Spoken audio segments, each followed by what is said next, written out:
Bonjour, c'est Clémentine Portier-Kaltenbach. Bienvenue au cœur de l'histoire.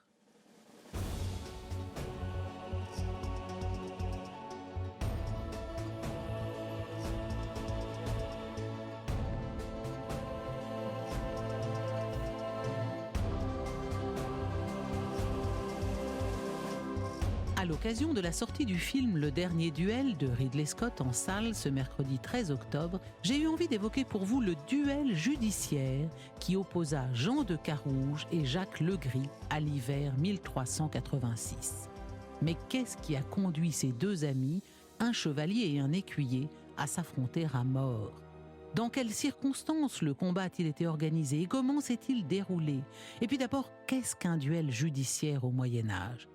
C'est ce que nous allons découvrir dans ce nouvel épisode en 2 parties.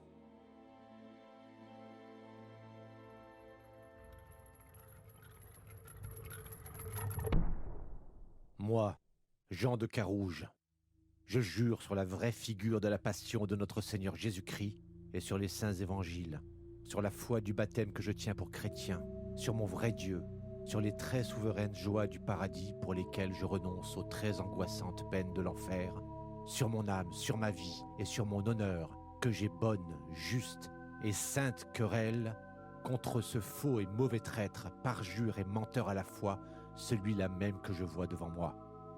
Et de ce que j'appelle Dieu à mon vrai juge, Notre-Dame et Monseigneur Saint-Georges le bon chevalier, je fais le serment de n'appeler sur moi ni sur mon cheval aucune parole, pierre, herbe, charme, chariot, ni conjuration à invocations ennemies, nulle autre chose qui puisse me venir en aide ou lui nuire. Je n'ai recours qu'à Dieu et à mon bon droit, par mon corps, par mon cheval et par mes armes. La scène se déroule à Paris le 29 décembre 1386. Sur le champ Sainte-Catherine, non loin du domaine des Templiers, 2 hommes s'apprêtent à croiser le fer sous le regard du roi, de sa cour et de la multitude. Il fait très froid, plus que d'ordinaire. Depuis plusieurs décennies, les hivers sont particulièrement rigoureux. Le duel qui s'annonce n'est pas un affrontement comme les autres. En France, il n'est pas rare de voir des chevaliers se prêter à des combats singuliers. On règle de cette façon bien des différends personnels, des querelles anciennes, ou bien on veut simplement éprouver sa force. Mais alors l'affaire se passe en privé, avec quelques témoins. Mais aujourd'hui, sur ce champ qui se trouve juste à la frontière nord de Paris, délimité par la toute nouvelle enceinte construite par Charles V, le combat revêt une dimension extraordinaire et solennelle. L'un des 2 protagonistes, Jean de Carouge, en a appelé au Parlement pour obtenir le droit de provoquer un certain Jacques Legris en duel judiciaire. Une procédure typique du Moyen-Âge chrétien qui se fait sous le regard direct de Dieu. Un Dieu qui ne sera pas seulement un témoin passif du duel, mais partie prenante, puisqu'il donnera la victoire à celui des 2 combattants qui est dans son bon droit. Mais à cette lointaine époque qui plaçait Dieu au centre de tout, on n'en appelait pas pour autant au juge suprême pour un oui ou pour un non. Invoquer le nom du Très-Haut en vain était d'ailleurs considéré comme un crime. Non, lorsque l'on voulait prendre Dieu à témoin dans les affaires privées, il fallait respecter un certain nombre de règles précises et suivre une procédure administrative complexe. Dans les affaires d'honneur, obtenir le droit d'avoir recours au duel judiciaire mettait l'offensé comme l'offenseur face à leur responsabilité de chrétien. Le juge invité à décider de l'issue du combat étant Dieu lui-même, il n'était plus question de mentir si l'on était vraiment croyant. Ainsi, il fallait un certain nombre de critères pour décider le Parlement à autoriser le fameux duel. Premièrement, nous ordonnons qu'il soit chose notoire, certaine et évidente que le maléfice soit advenu. Cela signifiant la clause où apparaît de façon évidente meurtre, trahison ou semblable maléfice. Deuxièmement, il faut que le cas soit tel que peine de mort dû s'en suivre. Troisièmement, il faut que l'offense ne puisse être punie autrement que par voie de duel. Quatrièmement, il faut que l'offenseur soit accusé de faits selon des indices ou présomptions semblables à la vérité.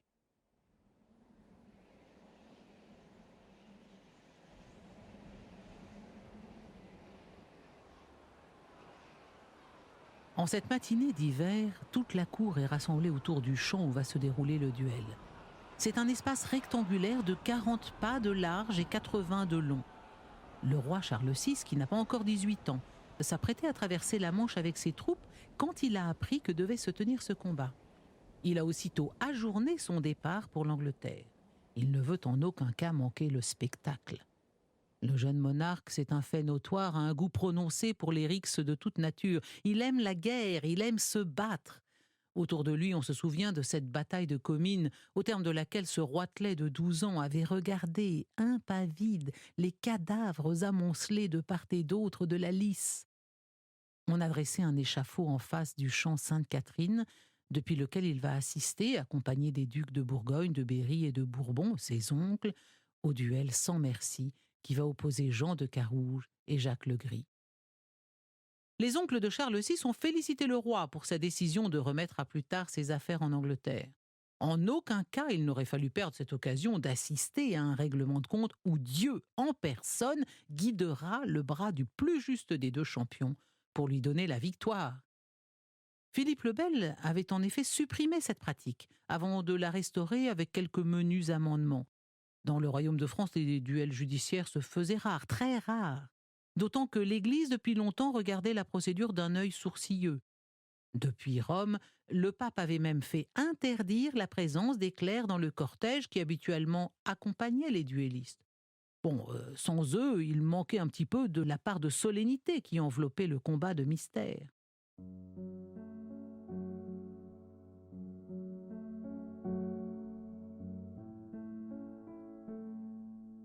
Mais qui donc sont les deux hommes qui s'apprêtent à combattre ?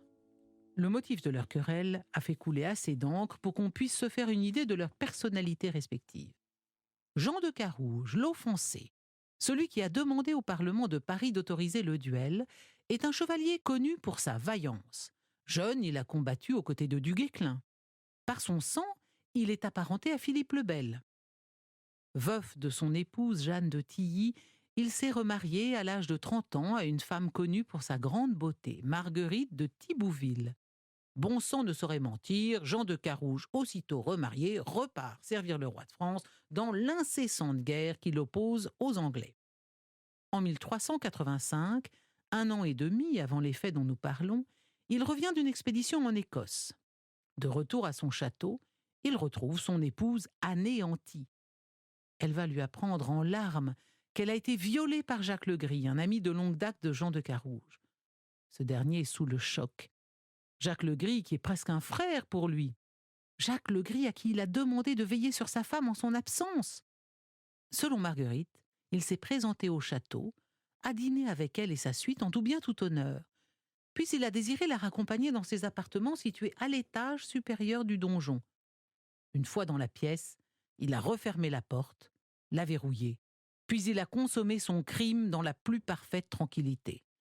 À cet endroit du château, personne ne pouvait entendre les cris et les sanglots de la malheureuse. « Jacques, vous n'avez pas bien fait de m'avoir vergondé. Mais le blâme n'en demeurera pas sur moi plus que sur vous si Dieu accorde que Monseigneur mon mari revienne. »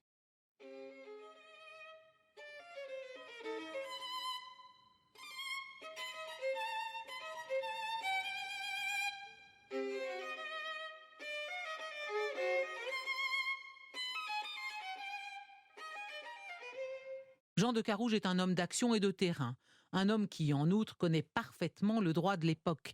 Il croit son épouse sur parole. Mais en l'absence de témoins directs, il sait que rien ne pourra se régler au niveau judiciaire que par un jugement qui en appelle à Dieu lui-même. Il connaît les critères d'élection au duel judiciaire. Parmi eux, il y a la nécessité de rendre notoire l'offense subie. Aussitôt, il fait réunir tout le personnel du château. Ces gens-là étaient présents le soir du crime. S'ils n'ont rien vu, ils doivent au moins pouvoir confirmer la présence au dîner de Jacques le Gris et d'éventuels changements observés dans l'attitude de la pauvre Marguerite. Devant eux, Jean de Carouge demande à son épouse de répéter tout ce qu'elle lui a dit. En cet instant, il sait qu'il va pouvoir demander une procédure d'exception, provoquer Jacques le Gris en duel et demander à Dieu lui-même d'armer son bras pour venger l'offense. Dame, que la chose soit ainsi que vous me la contez, je vous le pardonne. Mais l'écuyer mourra par ce fait, par le conseil que j'en aurai de mes amis et des vôtres. Jacques le Gris est stupéfait quand il apprend le crime dont on l'accuse. Comme Jean de Carouge, il fait partie de la maison du comte d'Alençon. Ce dernier le couvre de son estime et de son amitié. Il ne croit pas un seul instant que son protégé ait pu se commettre dans une pareille affaire. D'ailleurs, il peut en témoigner, Jacques était chez lui au moment où Marguerite affirme avoir été violée. Ceux de l'hôtel du comte d'Alençon peuvent en témoigner. J'étais chez le comte à 4 heures.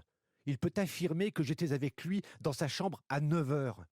C'est chose impossible que d'avoir chevauché, d'aller et venir et d'accomplir le fait dont on m'accuse, de parcourir 23 lieues en 4h30.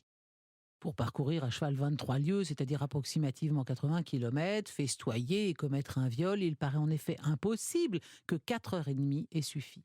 Qu'importe, Jean de Carouge ne veut rien entendre. Il a une confiance aveugle en sa femme, d'autant qu'un événement est venu à point pour charger le dossier contre le gris. Marguerite est enceinte.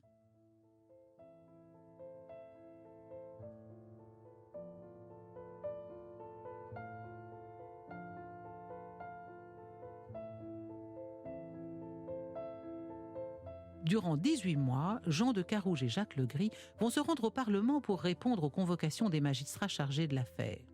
Jean de Carouge a juré qu'il ne lâcherait rien. Son attitude lui a attiré selon lui la haine du comte d'Alençon, par qui il aurait craint d'être mis à mort si l'histoire n'avait pas été rendue publique par le Parlement. Et ce dernier va rendre sa sentence.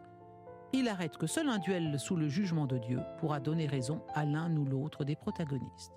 Selon la formule consacrée, champ de bataille à outrance se fera donc à Paris entre Jean de Carouge et Jacques Legris.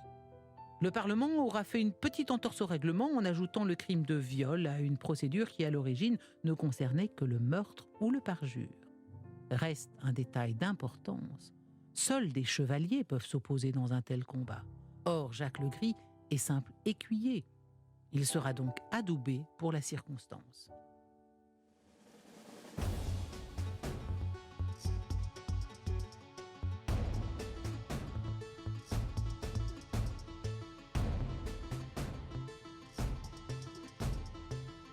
Si cette plongée dans l'histoire vous a plu, parlez-en autour de vous et faites-moi part de vos commentaires sur le groupe Facebook Au cœur de l'histoire. Je vous lirai, je vous répondrai. Ce podcast est une création Europe 1 Studio. Je suis Clémentine Portier-Kaltenbach et l'épisode que vous venez d'entendre a été écrit par Jean-Louis Bachelet. La réalisation est signée Oscar Vater. Pour ne rater aucun épisode, abonnez-vous sur Apple Podcasts, Spotify, Deezer ou la plateforme sur laquelle vous écoutez habituellement vos podcasts. Et si vous souhaitez aller plus loin, la bibliographie de cet épisode vous attend sur le site d'Europe 1. Je vous retrouve demain pour la seconde partie de mon récit Au cœur de l'histoire, consacré au duel judiciaire entre Jean de Carouge et Jacques Legris.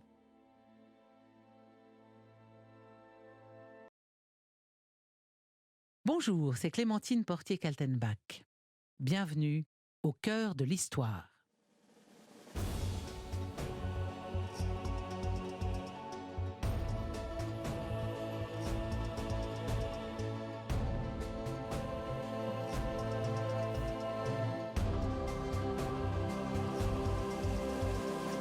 À l'occasion de la sortie du film Le Dernier Duel de Ridley Scott en salle demain, mercredi 13 octobre, j'ai eu envie d'évoquer pour vous le duel judiciaire qui opposa Jean de Carouge et Jacques Legris à l'hiver 1386. Mais qu'est-ce qui a conduit ces deux amis, un chevalier et un écuyer, à s'affronter à mort ? Dans quelles circonstances le combat a-t-il été organisé et comment s'est-il déroulé ? Et puis d'abord, qu'est-ce que c'est qu'un duel judiciaire au Moyen-Âge ? C'est ce que nous allons découvrir dans ce nouvel épisode en 2 parties.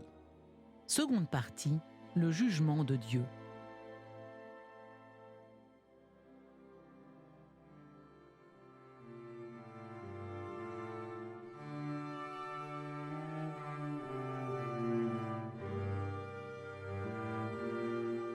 Conformément au protocole, il est midi lorsque Jean de Carouge se présente au champ Sainte-Catherine. Jacques Legris, quant à lui, doit se présenter avant 3 heures. En cas de non-respect de l'horaire, le Parlement déclare le contrevenant vaincu. Jean de Carouge s'avance vers l'échafaud où se tient le roi et sa suite. Il est encore temps pour lui de renoncer à se battre. Les écuyers ont dressé des tentes pour chacun des 2 champions. On y apporte du pain, du vin, des victuailles. Dans le serment prononcé au roi, les chevaliers s'engagent à ne pas avoir recours à la magie pour vaincre. Il est notamment fait mention de ce charoise, qui est le chariot magique sur lequel le roi Arthur, selon la légende, voyage dans les airs pour porter assistance aux chevaliers en difficulté. L'homme du Moyen-Âge, s'il est par certains côtés très terre-à-terre, est en contact constant avec le merveilleux.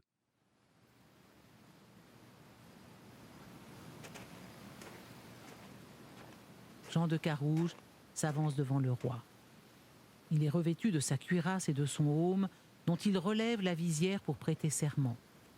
Face au roi, il s'agenouille sur un prie-dieu richement paré et couvert d'une image de la Passion. Un prêtre se tient à sa droite. Sire chevalier, vous voyez ici la très vraie image de notre Sauveur, vrai Dieu Jésus-Christ, qui a voulu mourir pour vous et livrer son très précieux corps à mort pour vous sauver.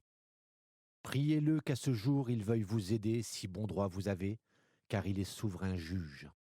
Souvenez-vous des serments que vous ferez, ou autrement votre âme, votre honneur et vous êtes en péril. Le maréchal, chargé de régler la cérémonie, prend les deux mains gantées de Jean de Carouge. Il pose la droite sur la croix, la gauche sur le Théigitour, le missel romain. Il propose au chevalier une dernière fois de renoncer au combat. Mais Jean de Carouge persiste. Il jure alors sur Jésus-Christ, l'Évangile et son propre baptême, être dans son bon droit. Il retourne à sa tente, mais fait une halte devant Marguerite, son épouse, qui est là sur un chariot couvert de drap noir. Dame, sur votre information, je vais aventurer ma vie et combattre Jacques le Gris. Vous savez si ma cause est juste et loyale. Monseigneur, il en est ainsi, et vous combattez sûrement, car la cause est bonne.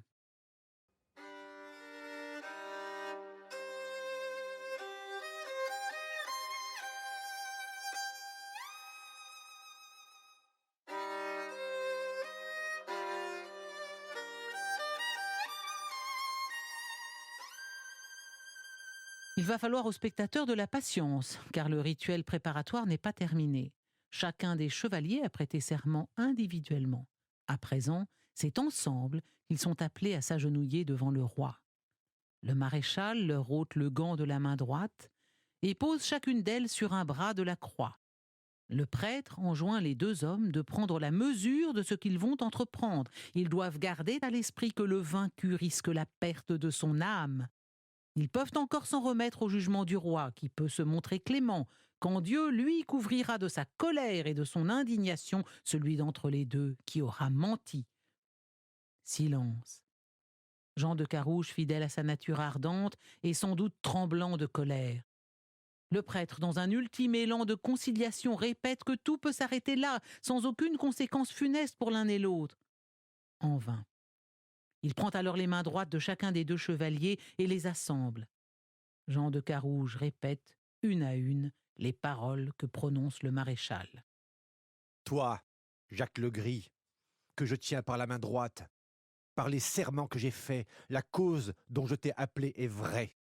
Par quoi j'ai bonne cause et loyale de t'appeler, et à ce jour t'en combattrai.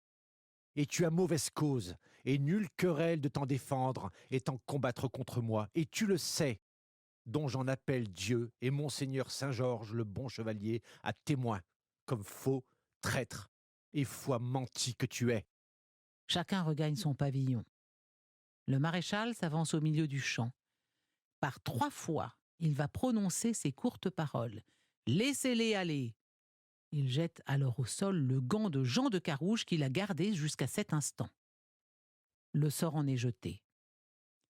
Carouge sait que s'il gagne, s'il tue Jacques le Gris, le cadavre de son adversaire sera traîné derrière un cheval jusqu'au gibet de Montfaucon où il sera pendu. Ses chevaux, son armement, son armure seront donnés aux maréchaux du camp.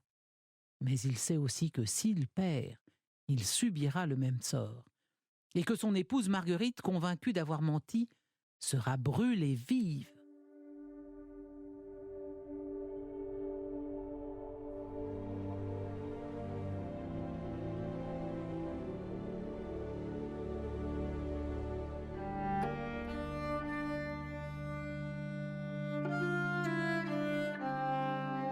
Le combat est engagé. Il sera jusqu'à ce que mort s'ensuive. Dans le cas qui nous occupe, il concerne 2 hommes du même âge. Ils ont tous deux 56 ans. Ce sont loin d'être des jeunes premiers, mais ils sont rompus au métier des armes. Revêtus de leur cotte de mailles, armure, jambières et aumes, il n'est pas possible aux spectateurs de voir leur visage. On dit pourtant que Jacques Legris est bel homme et que Jean de Carouge accumule les disgrâces. Petit, laid, il rivalise en cela avec son illustre compagnon d'armes du Guesclin. Tous deux sont d'une grande force physique. D'ailleurs, comment pourrait-il en être autrement? Il leur fallait manier l'épée portant un accoutrement qui pesait plus de 20 kilos. Sur la tribune où siège le roi, on fait silence. Les 2 chevaliers ont brisé leurs lances et se battent à présent à l'épée.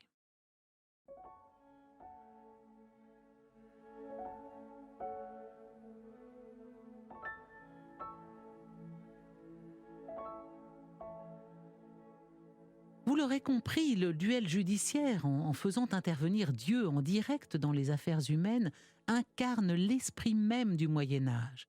Son origine bien établie remonte aux invasions barbares, et il semble que la forme que nous lui connaissons à partir du XIIe siècle soit l'héritage exclusif des peuples germains christianisés. On ne trouve en effet pas de coutumes semblables dans les pays latins.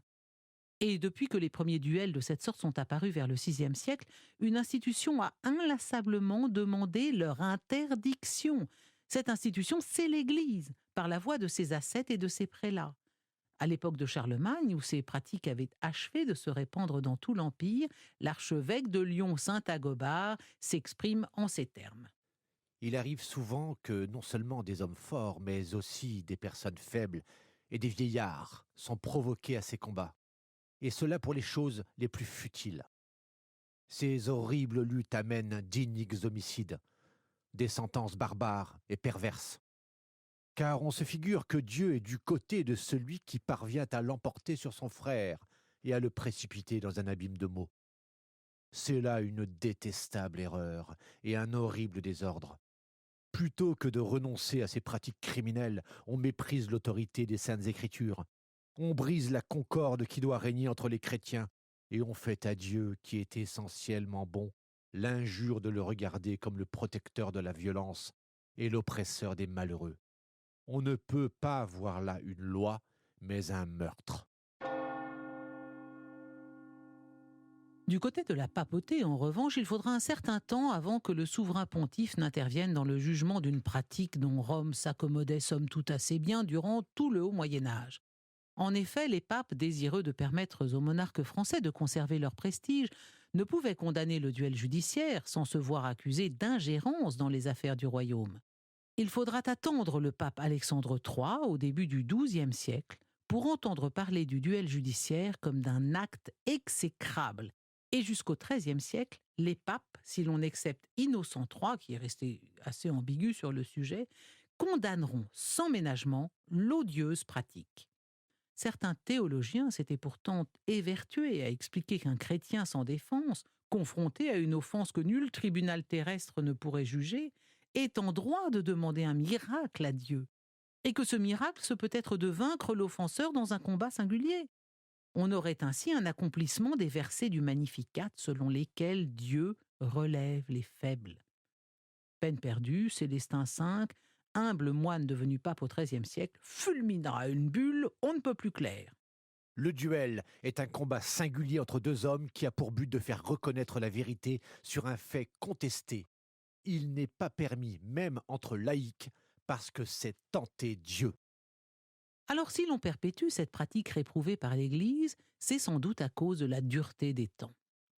La France de 1386 n'est pas cette douce France où l'on peut couler des jours paisibles à l'abri du besoin et des ennemis. Nous avons tous en tête la carte de France, cet approximatif hexagone composé de régions qui toutes sont autant de facettes d'une unique nation. Mais au Moyen-Âge, il n'en est pas ainsi. Le royaume de France est une mosaïque de petites régions qui, selon les rivalités de tel ou tel duc, de tel ou tel comte, entrent dans le giron du roi de France ou en sortent. Lorsque le tout jeune Charles VI devient roi, il est encore un adolescent. Son père Charles V avait préparé sa succession de telle sorte que la régence soit assurée par la reine. Mais la reine était morte. Ce sont donc les oncles de Charles VI, les puissants ducs de Bourgogne, de Berry et de Bourbon, qui prirent en main le destin du royaume. Or, chacun avait ses ambitions personnelles et tous étaient cupides à l'extrême. Durant plusieurs années, la France fut tiraillée entre les appétits de ses souverains avant d'être livrée tout bonnement à l'anglais, avec qui certains des ducs partageaient des profits. Pour couronner le tout, la chrétienté s'était dotée de 2 papes, l'un légitime à Rome, l'autre irrégulier à Avignon. Certains des oncles de Charles VI en tenaient pour le pape d'Avignon. C'est dire qu'il faisait peu de cas des décrets venant de Rome. On ne peut donc juger de la persistance d'une coutume aussi cruelle que le duel judiciaire dans un pays où n'existe ni gouvernement temporel unifié, ni foi partagée.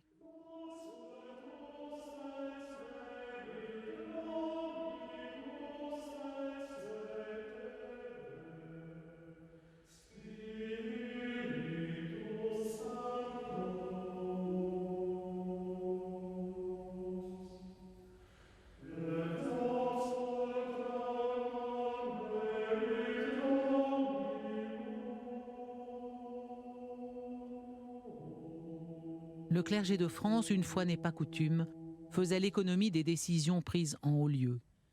D'où la présence officielle, malgré l'absence de clerc dans les tribunes, d'un prêtre régulier pour recueillir les serments des duellistes. Et tandis que des hommes en appelaient à l'Éternel pour régler des différends d'ordre privé, ducs et comtes se disputaient la France loin du regard de Dieu. On ouvrait la route qui permettrait à Isabeau de Bavière, quelques années plus tard, de vendre ce qu'il restait du royaume de France aux Anglais.